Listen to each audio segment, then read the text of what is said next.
The reason was because we believed that he would never be able to get enough white votes. Yes, he could get a substantial number, if not all of the black vote, but he would never be able to get enough white votes to complement the black votes and give him a chance of actually winning. So we never even expected Jesse to come anywhere near to being the nominee.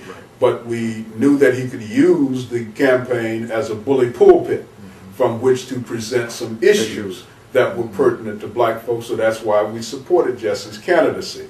Similarly, the same sort of thing can be said for Reverend Al Sharpton when he subsequently, pity-patted after Jesse's thing and threw his hat in the ring a couple of times. We knew that he didn't have a snowball's chance in hell of getting a nomination, but again, he could use the bully pulpit to keep a high profile on issues that were very important to black people and to the black community. It was, and we supported him based on that. Now you have this guy that comes up, he wins Iowa, where no black person had any reason to be expected to get any votes, much less to win.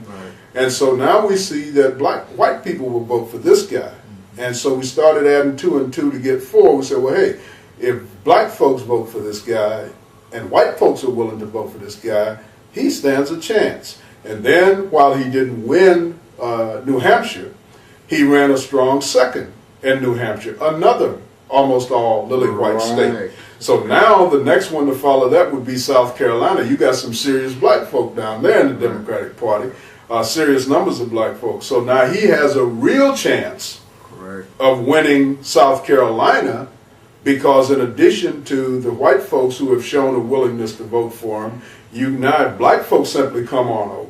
And you remember the rank and file of black folks made the move way ahead of their so-called leaders, because the black leadership at that time, both in and out of both the civil rights leadership and the political leadership, all of these people at that time were on the Hillary Clinton bandwagon.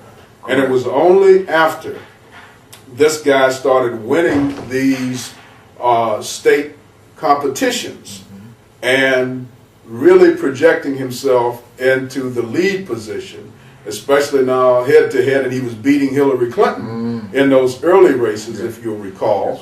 And so now the guy has to be taken seriously. But we got on board. That is to say, the black community got on board because white folks found this guy acceptable.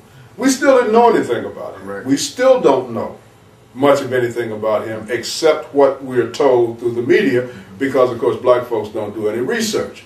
And the black folks who know the most about him are those of us who do some research, and we know that there are people who are responsible for this guy's ascendancy who don't have any particular interest in us, and in fact they are responsible for the strategy, including the strategy that says that in order for him to be able to have a snowball's chance in hell of getting a substantial number of votes from white people, he cannot under any circumstances be seen as, or allow himself to be seen as, a candidate who is going to do anything for black folks should he get into position. So the one thing that he could not do, he could do a lot of other things, but the one thing he could not do is to in any way give the impression that he would show any kind of favorable treatment towards black people, and supposedly we were supposed to be his people.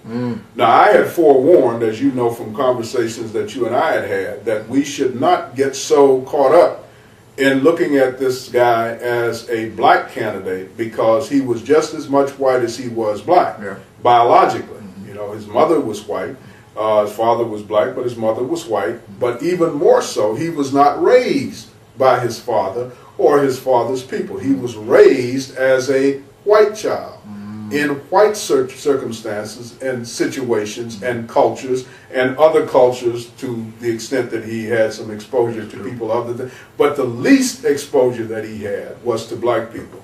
So for us to act as though this guy was a black candidate, when in fact nothing else about him was that, we then made up for that, or we made an excuse for that by pointing out that he had married this beautiful and attractive black woman, which was true. But that didn't make him black. It meant that he married a black woman. And so we now have this situation and this phenomenon where Barack Obama is now the president-elect. And the question is, what do black folks expect that we will be able to get from him now once he becomes the president? Okay. So in summary, then, let me say this in terms of what I think that we can look forward to. First and foremost, there's a saying, a song that used to say, whatever it took to get your baby hooked, it's going to take the same thing to keep her. To apply that to this political season, anything that Barack Obama was not either allowed to do or did not demonstrate a willingness to do relative to black people or on behalf of black people during the time that he was seeking the nomination. And then after the nomination,